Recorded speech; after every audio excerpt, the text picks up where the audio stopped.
Hey there, folks. Skip Erskine here, Values Driven Coaching, and welcome to another edition of your Tuesday Takeaway.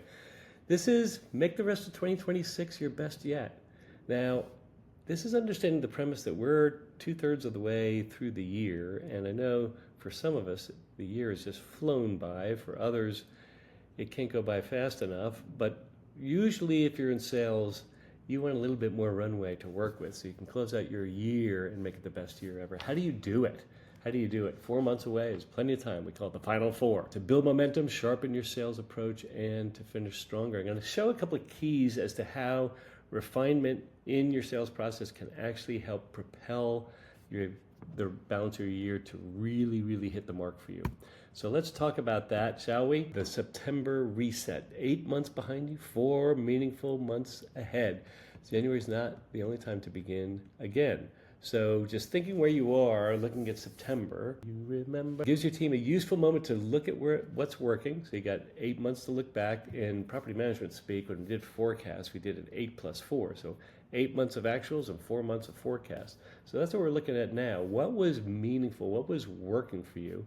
And then adjust what isn't working, and then create a new momentum path based upon what is working, given the fact that you still have plenty of runway there. 4 months is plenty of time. Don't get hung up on the holidays. There's actually only like 5 real holidays in there too. So the year's not slipping away. There's still plenty of runway left. Let's not make excuses before December 31. So wherever the numbers are, it is what it is. You can build from here. If you're ahead of plan, keep building. Don't let your foot off the gas. If you're right on plan, stay disciplined, stay focused. This will help you. If you're behind expectations, let's use this moment to sharpen the approach. I'm going to give you some tools how to do that. The final 4 months can become more than a race to catch up. They can become a better way to create results and set you up for next year. So let's take a look at what this means. More activity helps most when it's aimed well.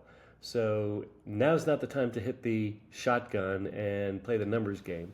You don't have as many numbers in the remaining months as you might have in January. So let's not play the numbers game. Let's get specific and targeted with your strategic target map and other precise avenues that can lead you toward a much more prosperous end of year.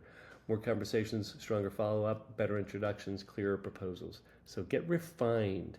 Use your energy and your efforts and put them into the best use possible. The bigger opportunity is making sure that your energy points toward the right business.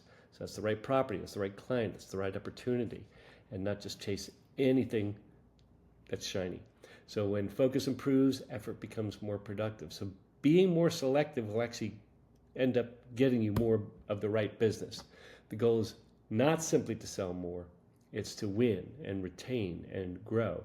So you have a current book of business and you have a new book of business that's coming in. You've got to do everything that you can to turn on your retention engine and keep that retention cycle going. Keep your visibility going. We talked last week about how client retention is your strongest sales metric. Don't let your foot off the gas on your operations side. So win, retain, and grow the right business. The right business is just that. Right client, right property, right opportunity, and the right pricing structure for sure. There's a stronger standard than chasing every available opportunity and measuring success only by volume. Don't make up the volume game. You don't have that much runway. It is plenty of time to make a dent and make this your best year yet, but let's not pretend that it's 12 more months in front of you. Small disciplines can begin changing the conversation now. Look at this. Here's just a short list off the top of my head of choosing opportunities with greater intention. That means you've got not your rose-colored glasses, but your filters on, and not your blinders, but your focus filters on. Become known before the next RFP appears. What's your visibility system? What does that look like? How do you become that person that people want to include the next time they go out to bid? Speak value in language your property managers can defend. What is up with them? Speak on that level. Speak to their highest values. Turn familiar claims into visible evidence, like, oh, we have cutting edge technology. Who cares? Everybody does. What does that technology do? What does it benefit quantifiably for your clients? Strengthen existing relationships before renewal pressure arrives. Again, that retention engine should be on full steam for the last 4 years. Small disciplines, practice consistently, change outcomes. Ask a better growth question. What would have to improve about the way we pursue, communicate, prove, and deliver value, and maybe even quantify, for our best prospects to have stronger reasons to choose us? So there's expanding with your current contracts, there's retaining your current contracts, there is getting referrals from your current clients, and then there is raw new business to go chase. Sales pressure can create the focus and the clearer value and the sharper priorities and the stronger system if you stay focused. So keep that filtration of focus on serve and sell with intentionality. That question improves the system behind the numbers. So within the 7-Up method that I teach in values-driven sales mastery, the work behind the sustainable sales growth is that size up helps us choose better opportunities. Show up is to be known before you're needed. Speak up is to use the language of value, their language of value, yes, your clients. Sell up to make value easier to defend than price. Serve up to deliver on the promise that you just sold. Strengthen up to give clients reasons to choose you again. That's your retention engine. And then scale up and grow through earned trust and authority to grow naturally and grow where you want to grow in alignment with your grand vision. Inside VDSM, Values-Driven Sales Mastery, thank you very much. These disciplines work as one practical operating system. They work together. You can see that they have hints of marketing, hints of sales, hints of structure, hints of presence, hints of everything, but there's depth and then there are hills. There's gold and then there are hills. There's not 7 more tasks, but it's one connected system. I can talk about that more at the end here. This is not 7 more tasks, but the 7-Up method creates a more disciplined way of creating better trust and demonstrating, articulating clearer value and showing and actually creating a path towards smarter growth. And growth depends less on chasing and discounting and more clients can see. And I'm talking about the right clients, not every shiny object. Get out of that mode. Talk about the right clients who you want to grow with, who you love and love you back. Give the conversation some room. What's the one thing we can become meaningfully better at between now and December 31 that would improve the way the right client sees us and understands us and values us?